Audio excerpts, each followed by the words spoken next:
I'm Katie J, and your Skyline Scoop starts right now.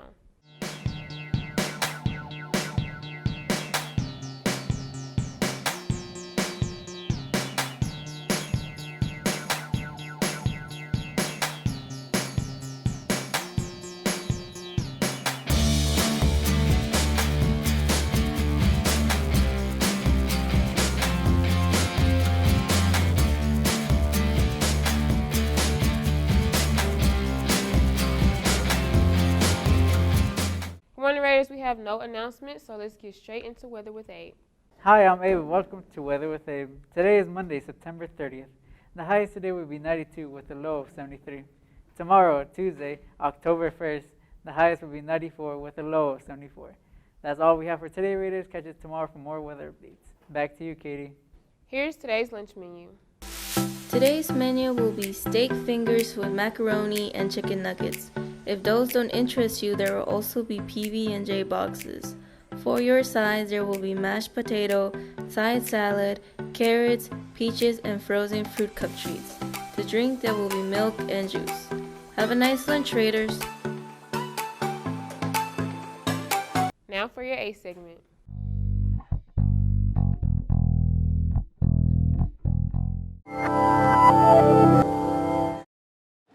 Hi, I'm Craig, and this is Crash Course Government and Politics, and today I'm going to talk about an aspect of American politics that is probably most familiar to you, at least if you're an American and you sometimes watch TV, or look at the internet, or read a newspaper, or breathe air. I'm talking about elections, which get a lot of attention here in the US and on Crash Course, possibly because they present a relatively straightforward narrative that is easy for the media to cover. But we're not going to focus on media coverage today. No, instead we're going to look at why we have elections in the first place and the institutions and procedures that structure the way elections work in America. We might even compare them to elections in other places, but I can't make any promises. Before we get into the nitty-gritty of how elections work in the US, it might be a good time to ask a question that rarely gets asked. Why do we have elections in the first place? The simple answer is complexity. America's too big and complex to hold public referendums on individual issues, although some states like California try to do it, so instead we choose representatives. In other words, we vote for people, not policies. Elections are as good a system for holding these representatives accountable as any. Well, at least they're better than violence or public shaming. Political scientists and economists have a more complicated way of describing this in terms of adverse selection. Because why would we want a simple answer when we have political scientists and economists around?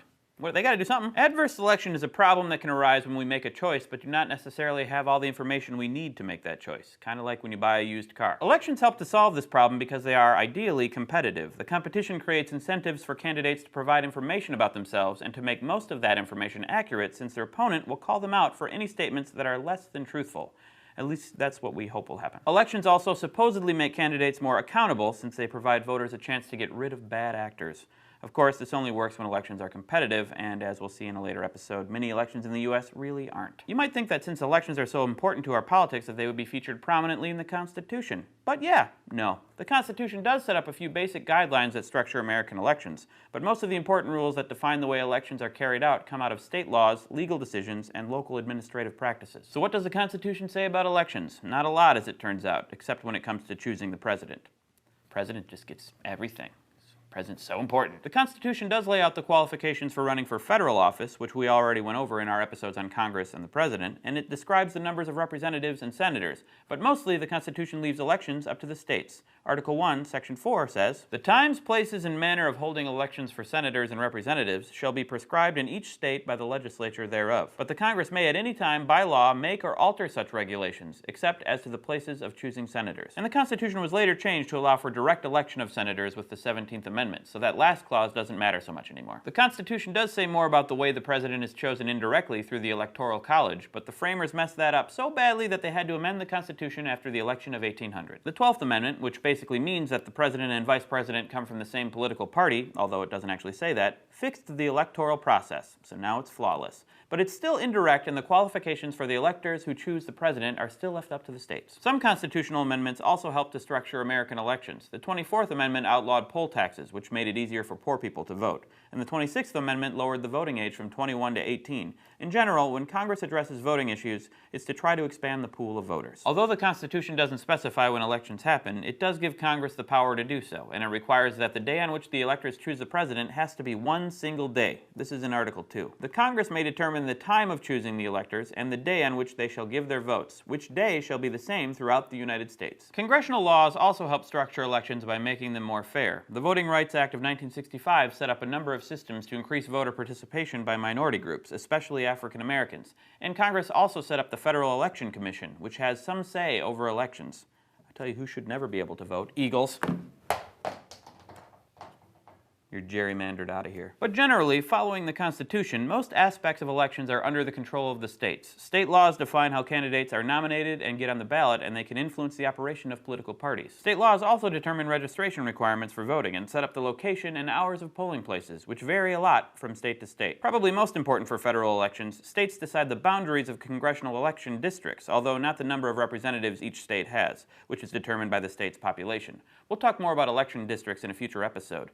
That's what gerrymandering has to do with. Remember when I gerrymandered the Eagle? Yeah, that's a preview for what's coming. Although this is not always true in every case, as a general rule of thumb, the federal government is more likely to pass laws that expand voting, and states are the governments that restrict voting, especially through registration requirements and taking away the vote from people convicted of felonies. One important aspect of American elections that has been set up by state laws is the way that winners have been decided. We like to say that in America, majority rules, but for the most part, this isn't really true, at least as far as elections are concerned. In most states and in most elections, we follow the plurality rule, and this has important consequences for American politics. Let's go to the thought bubble. Under the plurality rule, the candidate with the most votes wins. The number does not have to be a majority, and the more candidates in the race, the less likely anyone will get the majority. Suppose your election has 4 candidates, A, B, C, and D. Candidate A gets 20% of the vote, candidate B gets 30%, candidate C gets 25%, and candidate D also gets 25%. That should add up to 100%. It does? Thank goodness. Okay, so no one has a majority here, so who wins? Candidate B, of course, because she has the most votes, 30%. Now you'll notice something about this election that may be a bit of a paradox. The significant majority of voters in this election, 70% in fact, have chosen not B, yet B is the one who wins. This is why we need to be very careful when we say that majority rules, because in many cases it doesn't. But in some cases it does. Some states do have a majority rule in their elections. In these states, if no candidate gets more than 50% plus 1 of the vote, then the top 2 vote getters go on to what's called a runoff election. In this second election, you almost always get a majority. In many cases, we also say that American elections are winner take all.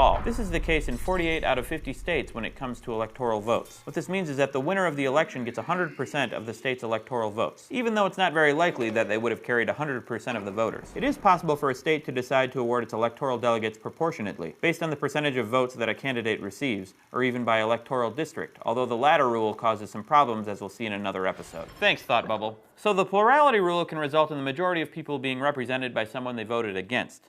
This seems like a bad system, so why do we have it? The main reason is efficiency. Under a plurality rule, you get a definite winner that you might not have under a majority rule. It also allows for a greater variety of candidates to win, at least potentially. And it has one key result for America's political system. It pretty much ensures that we will have only 2 viable political parties. The concept that plurality rules create 2-party systems is explained by something called Divergé's law. Here's how it works. Imagine political parties on a continuum from extreme right to extreme left. Most voters will not fall into either extreme, so the masses of party followers will coalesce around the center right and center left. In these conditions, there's no incentive to form a third party because it's likely to take votes away from the centrist party and thus throw the election to the other party. Let's say that you're on the right of the political spectrum. You like the ideas of the center-right party, but you think they're a little bit weak and you'd like to see someone speak up more for your rightmost ideas. You could vote for the candidate whose ideology and policies are more to your liking, but they're not likely to win. Remember, most people prefer center-right ideas over extreme-right ideas. That's why they're extreme. So the candidate you would most like to support isn't going to win, but what's worse for you is that by voting for them, you take away votes from the candidate you partially agree with. Since people know that third parties almost never win, we're left with only 2 parties in the US. Now, Divergé's law is important for political scientists, and it explains broadly why we have 2 parties, but a look at American politics in the second decade of the 20th century suggests that parties are more extreme than the model would lead us to believe. The polarization of parties is a subject of another episode on the composition of parties and how they reflect political ideologies, but for now, it's still useful to understand how elections themselves work to shape the party system we have in the US. This is what we sometimes call a structural or institutional view of politics, and it's the kind of thing that political scientists really like. We'll look closely at the actual political parties and at who votes for which one in other episodes.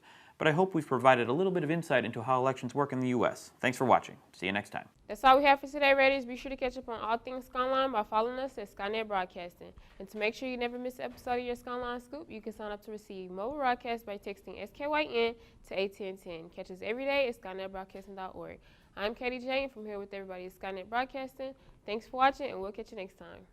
It's such a nice day to be on the main stage. Oh, class skipping.